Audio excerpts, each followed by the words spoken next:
Bonjour tout le monde, mon nom est Robert Gauthier. Comme vous pouvez voir, on a ici le sujet d'aujourd'hui, c'est le chandelier. Et puis, ça me fait plaisir d'aller dans ce chapitre 4 du prophète Zacharie. OK? Maintenant,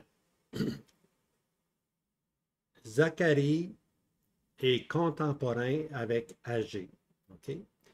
Et puis, ce sont les deux prophètes après le retour de la captivité à Babylone. En autre mot, il y a trois vraiment prophètes qui vont apparaître sur la scène. Il va y avoir Agé, il va y avoir Zacharie, puis il va y avoir Malachie. Ce sont les trois qui sont ce qu'on appelle après, post-Babylone, pour ainsi dire, après Babylone. Okay?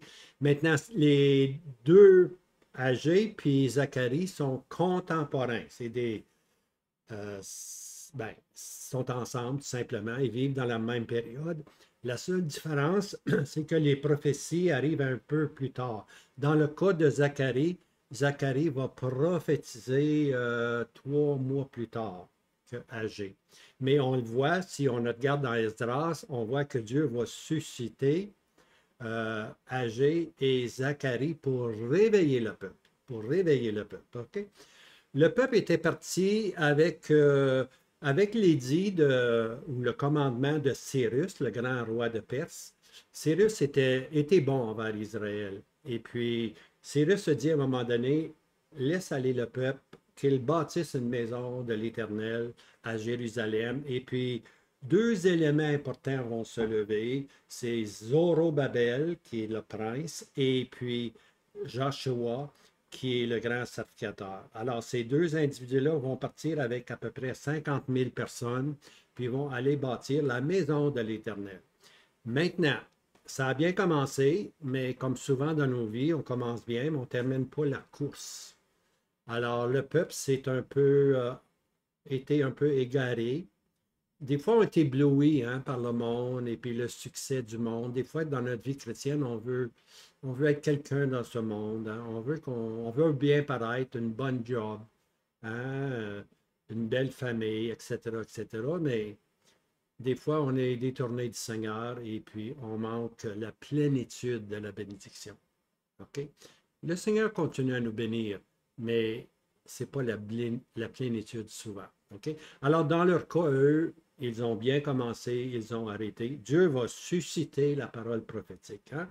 Un peu comme dans le livre d'Éphèse, tu as perdu ton premier amour. Et puis Dieu va susciter euh, l'esprit prophétique pour ranimer maintenant ici ceux qui sont rendus à Jérusalem. OK? Maintenant, le prophète, euh, il va y avoir dans le prophète Zacharie, dans une seule nuit, il va y avoir huit visions. On est à la cinquième, et puis on peut séparer ces huit visions-là en deux.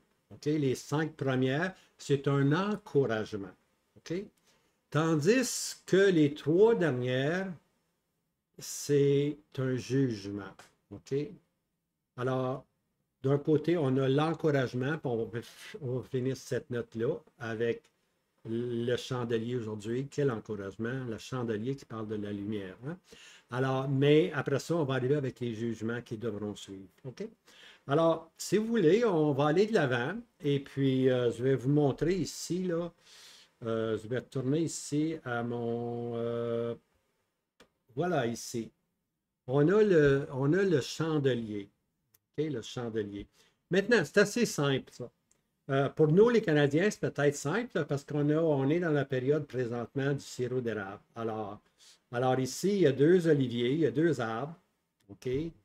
Donc là, un, puis on a un autre ici, deux arbres qui produisent de l'huile, qui produisent de l'huile. C'est des oliviers. OK?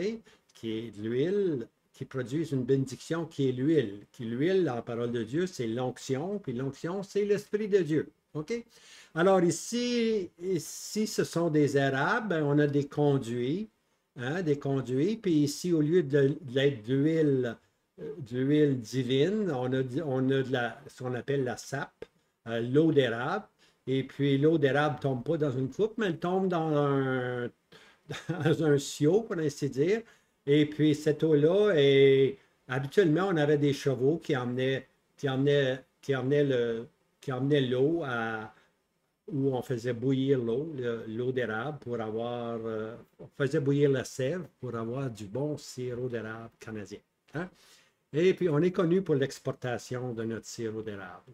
Alors, quand je vais en visite, des fois, j'emmène, surtout quand je vais dans des pays où j'allais plutôt dans des pays un peu plus loin, j'emmenais toujours un petit peu de sirop d'érable. Hein? Comme ça, les gens savaient que j'étais Canadien. Oui, jusqu'à ce jour, je mange presque tous les soirs du sirop d'érable, je vais vous le dire. Hein? Je me fais des rôtis, des toasts qu'on appelle, nous, avec du sirop d'érable, puis un bon verre de lait. OK? Vous connaissez mon régime? Ah oui. Voici maintenant. Alors, on s'en vient maintenant au chandelier. OK? Et puis, voici maintenant. C'est le chapitre 4, et puis c'est la vision numéro 5. La dernière encouragement que Dieu va nous donner. OK?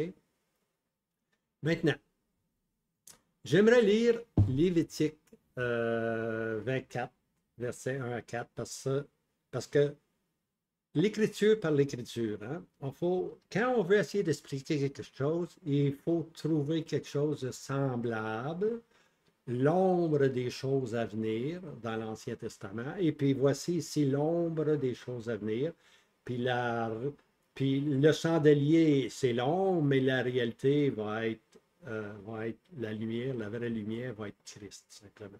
OK, Lévitique 24, 1 à 4. Et l'Éternel parla à Moïse, disant, commande aux fils d'Israël qu'ils t'apportent de l'huile d'olive pure. OK, l'huile d'olive pure. OK?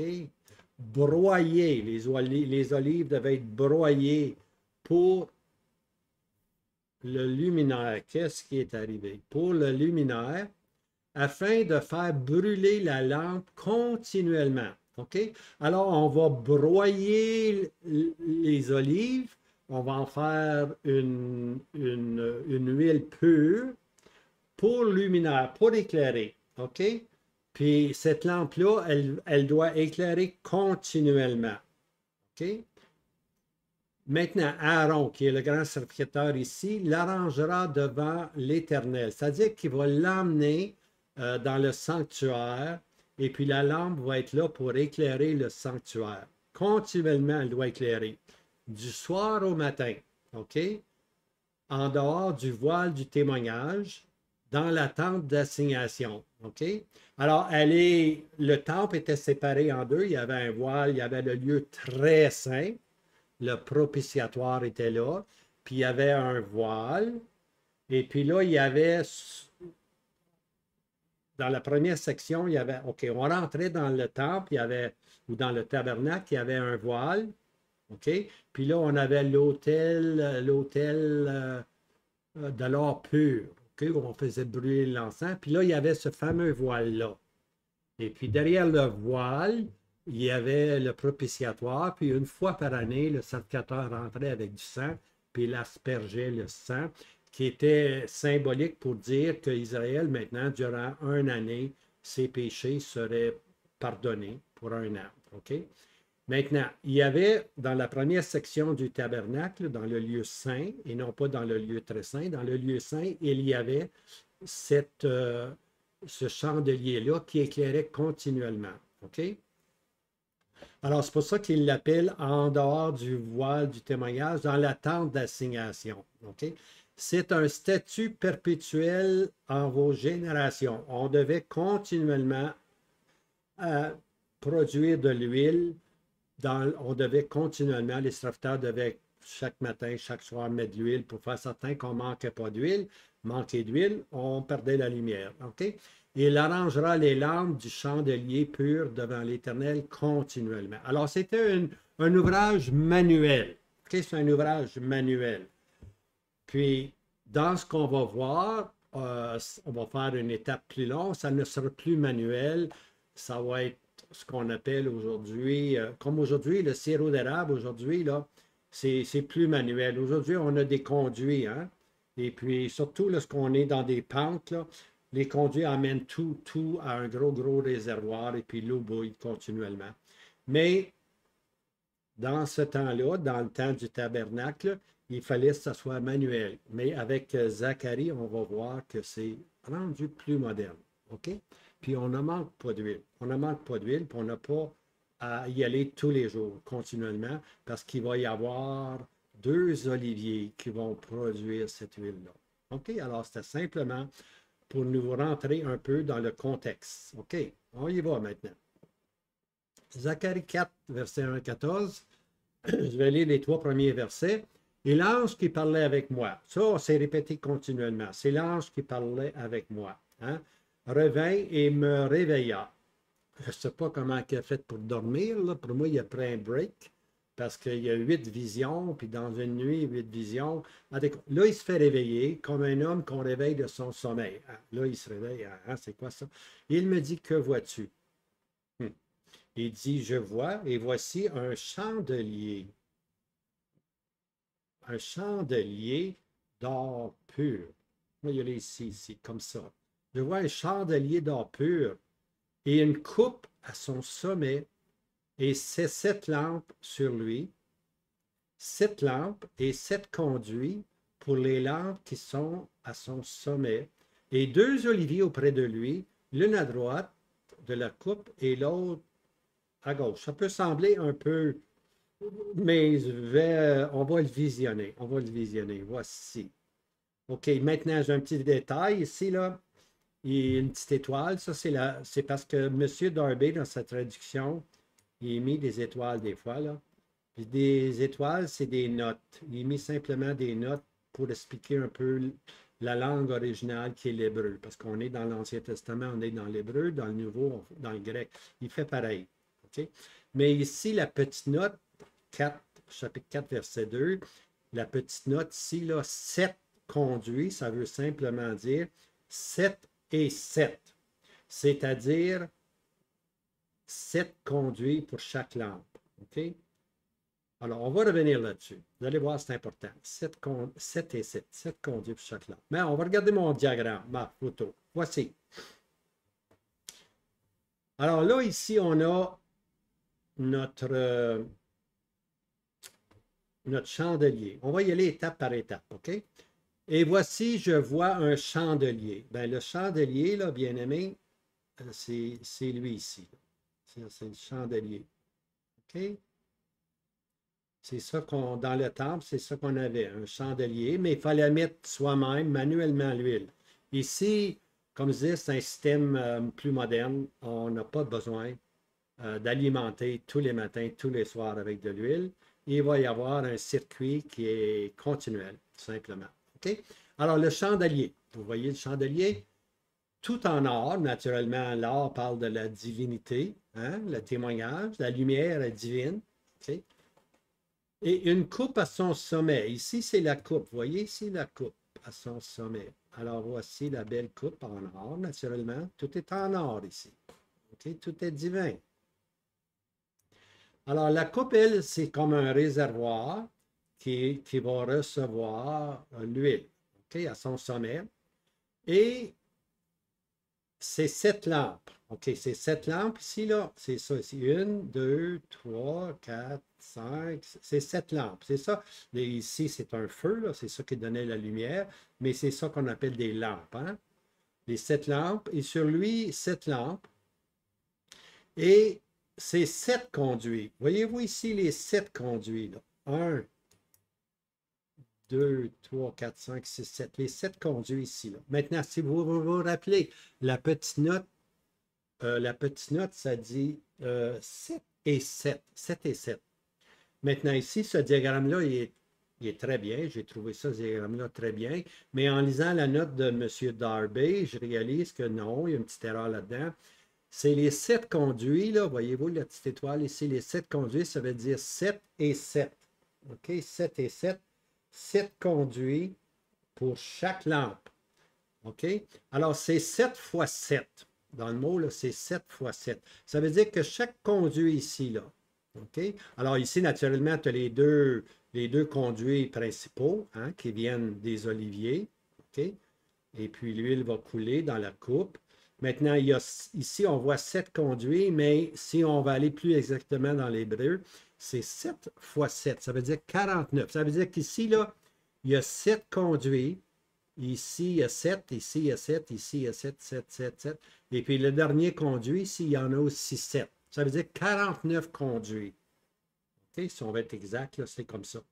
Alors, c'est merveilleux parce que ça va couler amplement. Puis s'il y a une petite saleté qui tombe, ben il y a dans un des conduits dans le fond, qui sont 7.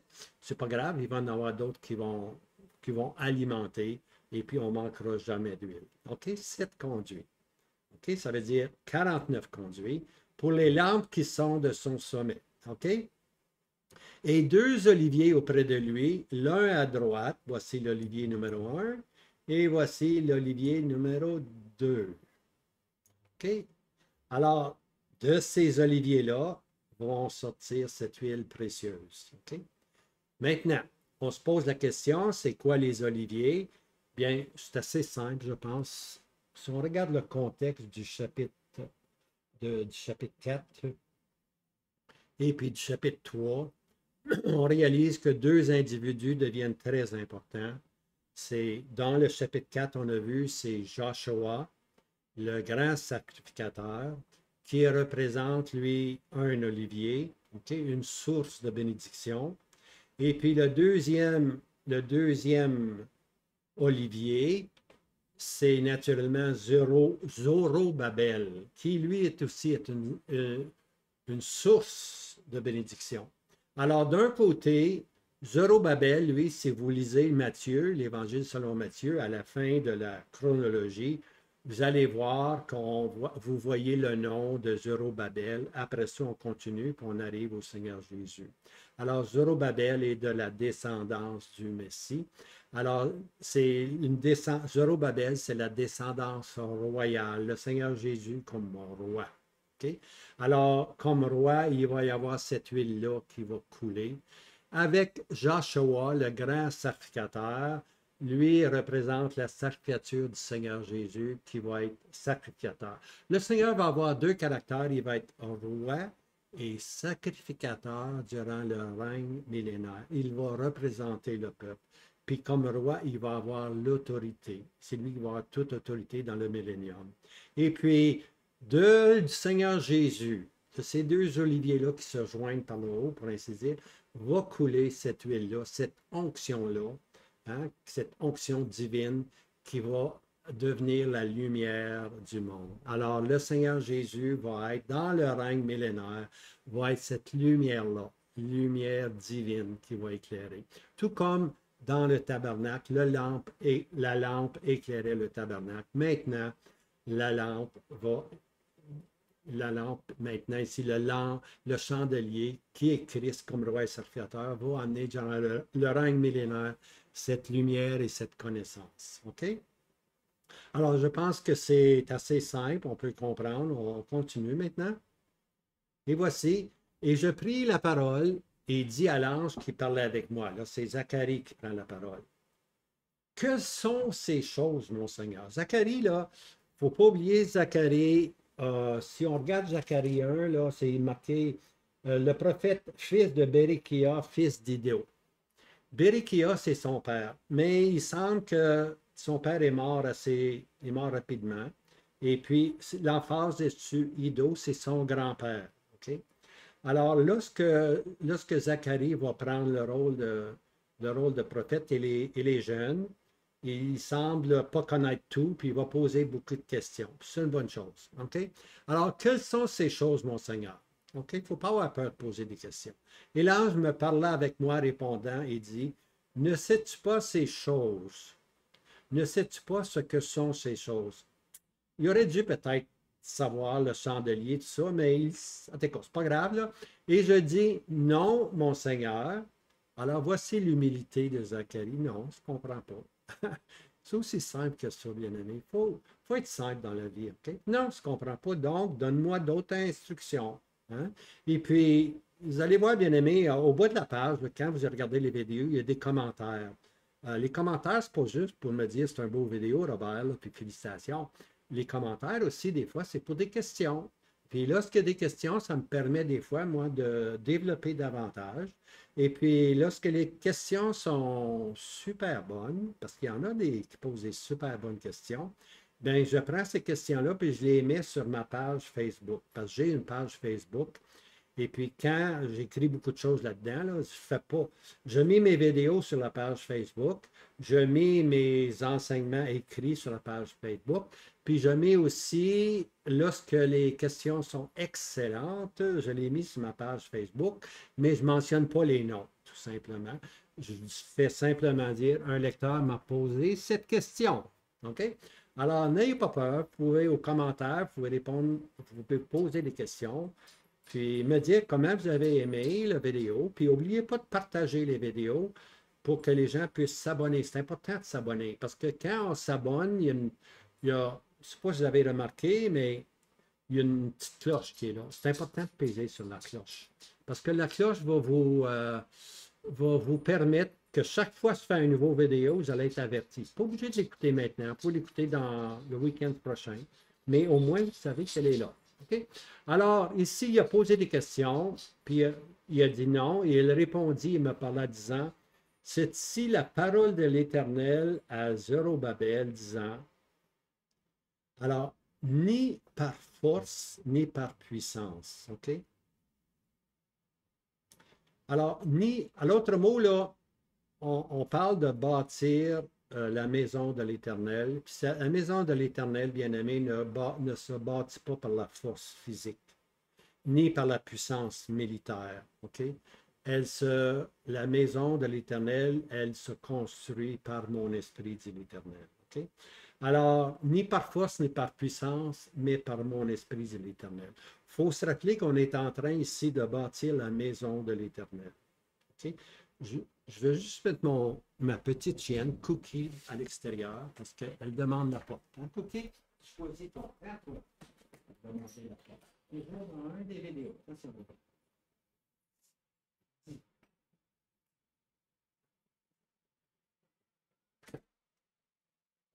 Ouais, ma petite chienne, elle commence à être âgée, là. Elle a 16 ans, je pense. Là. Puis tu vois qu'elle.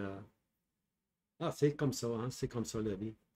OK. Alors, on disait ni par force, ni par puissance, mais par mon esprit, dit l'Éternel. Hein? C'est comme ça que l'œuvre de Dieu se fait. Dieu se fait, le travail de Dieu se fait par son esprit, l'esprit de Dieu, tout simplement. Tu vois?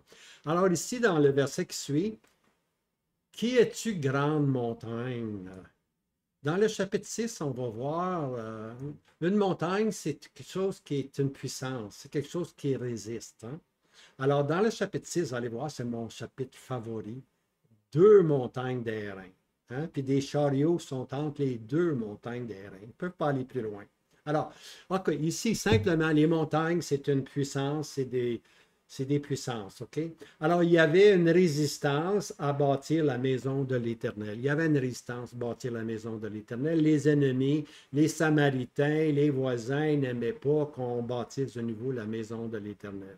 Alors, qui es-tu, grande montagne, devant Zorobabel, devant le roi, devant le prince? Hein? Qui es-tu? Alors, Zorobabel, c'est une image du Seigneur Jésus comme roi. Alors, qui est-ce qui peut résister? Hein? On a le Seigneur Jésus avec nous. Tu deviendras une plaine. Toi, grande montagne, tu vas devenir une plaine. Et il fera sortir la pierre de fête, la pierre de fête. Et avec des acclamations, grâce et grâce sur elle. OK?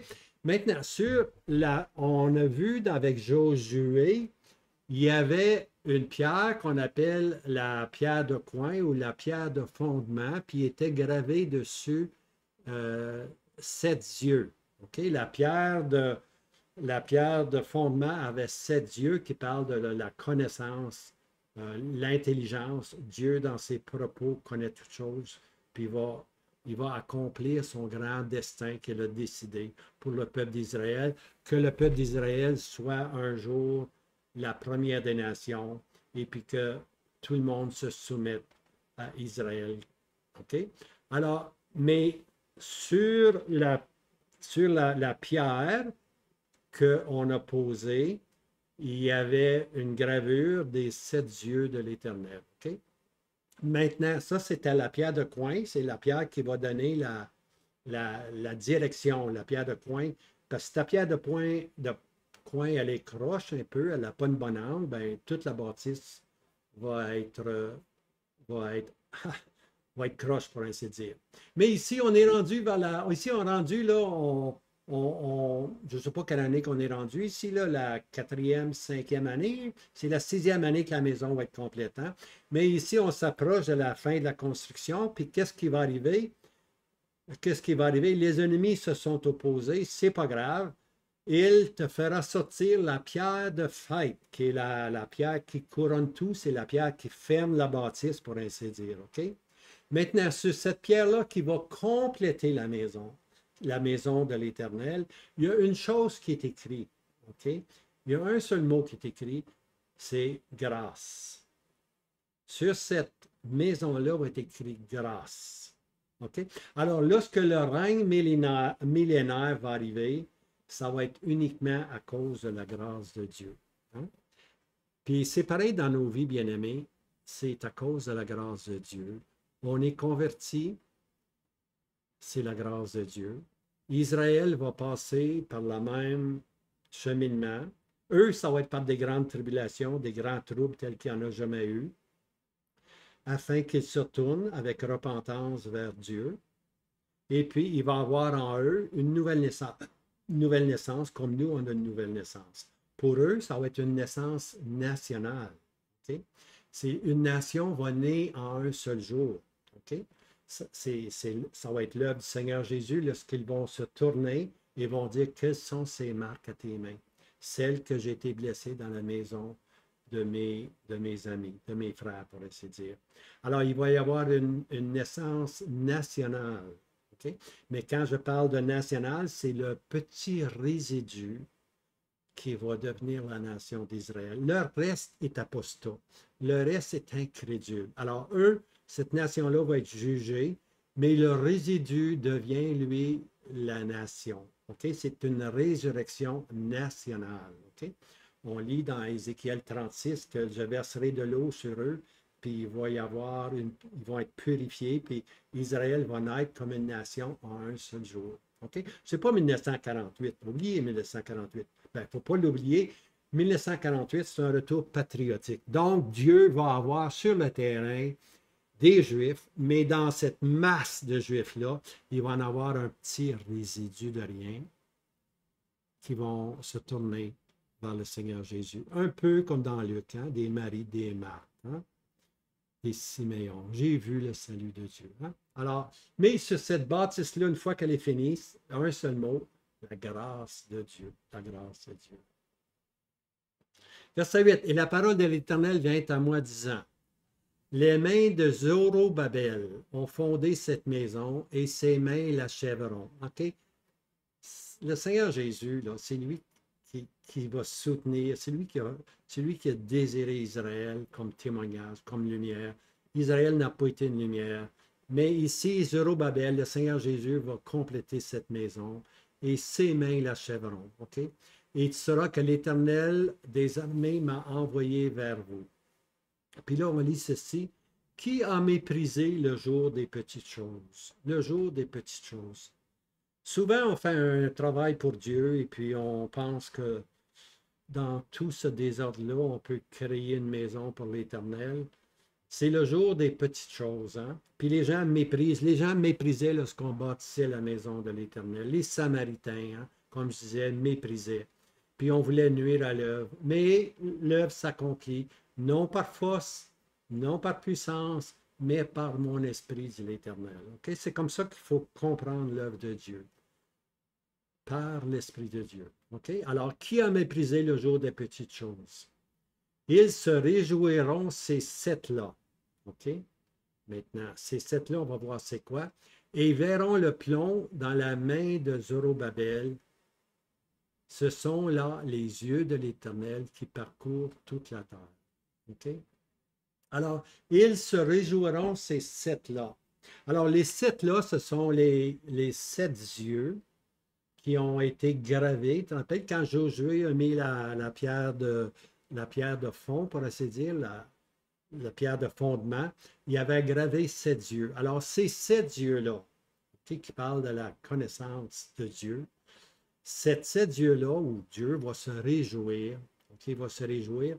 Maintenant, qu'est-ce qui va arriver? Lorsqu'ils verront le plomb dans la main de Zérubabel, OK, ces 7 dieux-là. Alors, Dieu va se réjouir lorsqu'il va voir le plomb de Zérubabel. OK? Parce que le plomb, là, c'est pas un poids, le plomb. Le plomb, c'est une mesure.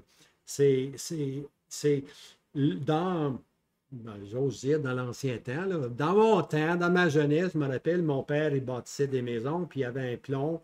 Il y avait un plomb, c'est un plomb c'est un plomb, mais il est pointu un peu, il finit pointu, puis on met une corde, et puis quand tu mets le plomb, c'est un niveau. Alors, OK, un plomb, c'est un niveau. Et puis, on met le niveau sur le long du mur, puis on va voir si le mur est droit. Alors, mon père disait, mets le plomb le long du mur. Puis là, donne un coup de marteau sur le mur, 2 coups de marteau, beaucoup de coups de marteau. Puis on ramenait le mur pour que le mur soit bien droit. Hein? Ah, le plomb, hein? Eh boy. Vous savez, la loi, là, la loi, c'est comme le plomb. OK, comme un niveau. La loi ne peut pas redresser le mur. Elle va juste vous montrer que le mur est croche. Ne vous mettez pas sous la loi, bien-aimés. Mettez-vous sur la grâce. Grâce sur grâce. Mettez-vous sur la grâce. Hein? Ce que la loi n'a pas pu faire. Le plomb ne peut pas redresser un mur. Ce que la grâce n'a pas pu faire. Ce que la loi n'a pas pu faire, Christ l'a fait. Hein? On voit ça dans le livre de Ruth. Hein? Celui qui avait le droit de rachat, c'était la loi. C'est lui qui était le plus proche, qui pouvait racheter Ruth. Mais c'était une Moabite. Pauvre gars, il ne voulait pas souiller son héritage. Alors, qu'est-ce qui est arrivé? C'est que celui qui était l'autre qui avait le droit de le rachat, qui est la grâce, qui est le Seigneur Jésus, lui, il va prendre Ruth. Et puis de Ruth va sortir le Messie, tout simplement. Hein? Alors, ce que la loi n'a pas pu faire, la grâce l'a fait. OK? Alors, ici, ces 7-là, les yeux de l'Éternel, lorsqu'ils vont voir le plomb, hein, le tape à mesurer dans la main de Zorobabel, ils savent que l'accomplissement est là maintenant. Et ce sont les yeux de l'Éternel qui parcourent toute la terre. OK? Les 7 yeux de l'Éternel vont se réjouir. OK? Parce qu'enfin, la bénédiction est venue. OK? Maintenant, et je répondis, je dis, que sont ces 2 oliviers à la droite du chandelier et à sa gauche? Maintenant, on s'en vient là aux 2 oliviers. OK? Maintenant, je l'ai déjà dit, je pense, les 2 oliviers, il faut prendre le contexte. Les 2 oliviers, c'est les 2 personnages qui dirigent le peuple lorsqu'ils bâtissent la maison de l'Éternel. C'est Zérubabel comme roi et puis c'est Joshua comme sacrificateur. Alors, le roi et le sacrificateur sont les 2 oliviers. OK? Les 2 oliviers, la royauté puis la sacrificature qui emmènent cette huile-là dans la coupe, puis la coupe, elle, répand l'huile sur les chandeliers. Et je répondis une seconde fois et je lui dis, que sont les 2 branches des oliviers qui, à côté des 2 conduits d'or, déversent l'or elle-même? Et il me parla disant, ne sais-tu pas quelles sont? Et je dis, non, mon Seigneur. Alors là, il pose une question sur les 2 branches, OK? Les 2 branches d'olivier, puis qui conduisent sur les autres conduits qui sont là, qui vont directement, emmènent de l'huile directement à la lampe. Il dit, non, mon Seigneur, je ne comprends pas.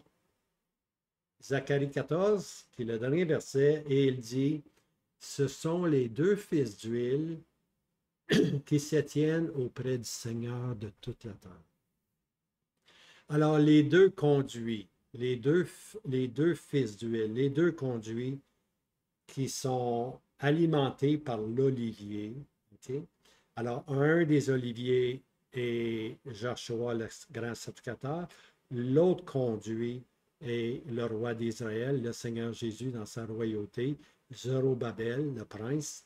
Alors, ces deux fils d'huile ou ces deux fils oints, pour ainsi dire, se tiennent auprès du Seigneur de la terre. Le Seigneur de la terre, bien-aimé, c'est le Seigneur Jésus qui va régner comme roi sur la terre. Okay? Ils se tiennent là. Ce sont les deux fils d'huile qui se tiennent auprès du Seigneur de la terre. Alors, il va y avoir une onction spéciale qui va alimenter, pour ainsi dire, le règne millénaire. Maintenant, je veux dire ceci. Lorsque le règne millénaire va être accompli, il va y avoir une seule religion, puis ça va être le judaïsme. Il n'y aura plus de mormons, il n'y aura plus de musulmans, il n'y aura plus d'hindouisme. Toutes les religions vont disparaître et il va en avoir une seule, ça va être le judaïsme. Mais il ne faut pas penser que, il ne faut pas oublier, il va y avoir l'onction, là. Hein? L'huile qui va se répandre, le Seigneur de la terre va répandre l'huile un peu partout. Alors, l'onction, ici, je dis ici, regardez ici, l'onction, c'est-à-dire l'huile qui va venir du roi et du sacrificateur, ne sera pas une contrainte légale. OK? Il ne faut pas s'imaginer que Israël était sous une loi légale, une loi qui fait pas ci, fait pas ça, touche pas ci, touche pas ça, touche pas ça. Mais ça va être une loi, mais cette loi-là ne sera pas une contrainte. À cause de l'onction qui va être versée, hein? L'onction qui va être versée dans le règne millénaire, ça va être plutôt dans la vie des croyants de cette période-là. Ça va être comme une onction qui est un mouvement inné. L'onction va être comme un mouvement inné en eux qui va couler à plein. Okay? Ça ne sera pas « oh, il faut se faire ceci un matin, oh, il faut se faire ça un matin, encore. » Non, non. Ça va être fait avec plaisir et avec joie. OK? Alors, c'est pour ça qu'il n'y a pas seulement les deux conduits, oui, mais des deux conduits, il y avait 7 autres conduits, puis dans l'hébreu, c'est 7 fois 7. Il y a 49 conduits, bien-aimés. 49 conduits par lesquels l'onction, l'huile sainte, va allumer, pour ainsi dire, le peuple pour qu'il soit une lumière. OK? Cette onction-là, c'est l'onction divine. Alors, on voit que c'est 7 fois 7, 49 conduits. OK? Ça ne sera pas quelque chose, ça ne sera pas une contrainte légale. On va être heureux d'accomplir la loi de l'Éternel. Montons à la maison de l'Éternel. On va être heureux de faire la loi, de se soumettre à Dieu. OK? Alors, 7 fois 7, c'est 49. 7, c'est la plénitude. La plénitude fois la plénitude. Eh bien, on peut voir que les gens vont se soumettre allègement. Hein? Les vrais vont se soumettre allègement à l'onction, puis vont faire ce que Dieu veut. Alors, ça va être le règne millénaire. On ne peut pas s'imaginer que ça va être paix sur la terre, la paix sur la terre. Et puis, le Seigneur Jésus, les deux oliviers, loin de l'Éternel, les deux loin de l'Éternel, la royauté, puis la sacrificature vont être là pour bénir le peuple. Quel moment ça va être pour le peuple terrestre, pour Israël? Pendant ce temps-là, nous, on est au ciel, bien-aimés. Et puis, lorsque le millénium va avoir lieu, on vient avec le Seigneur Jésus. On est allé avec lui à l'enlèvement. On revient publiquement maintenant avec lui. Puis les gens vont regarder Christ, puis vont voir, avec Christ, vont voir son épouse, l'Église, pour laquelle il s'est donné. Hein? Puis les gens vont être émerveillés. Puis nous, on est toujours là comme l'épouse de Christ. L'Éternel, le roi, va régner sur Israël, mais il va régner avec son épouse. Quelle grâce! Hein? C'est pas juste dans le millénium, ça va être marqué grâce, grâce. L'Église va être la grâce même de Dieu, vue et admirée par tous. On est peut-être dans un temps de difficulté, on est rejeté, mais regardons plus loin, bien-aimés. Le jour de la manifestation, le jour de Dieu, lorsque Dieu va manifester son épouse, hein, son épouse qui va être là auprès de lui, auprès de Christ. Hein? Unis à Christ. Co-héritière. L'Épître aux Éphésiens nous dit co-héritière avec Christ. Alors, voici ce qui est en réserve pour nous. Alors, lâchons pas, regardons en avant de nous, et puis l'Éternel peut nous bénir. Puis, il n'y a pas de montagne. Qui es-tu, grande montagne? Hein? Dieu peut aplanir les sentiers, bien-aimés. Marchons le chemin, avançons-nous tout simplement. Puis, étant en chemin, Dieu va vous bénir. Que le Seigneur vous garde. Mon petit chien jappe, vous l'entendez? Je dois quitter. Alors que le Seigneur vous garde, je vous laisse avec ceci. À bientôt.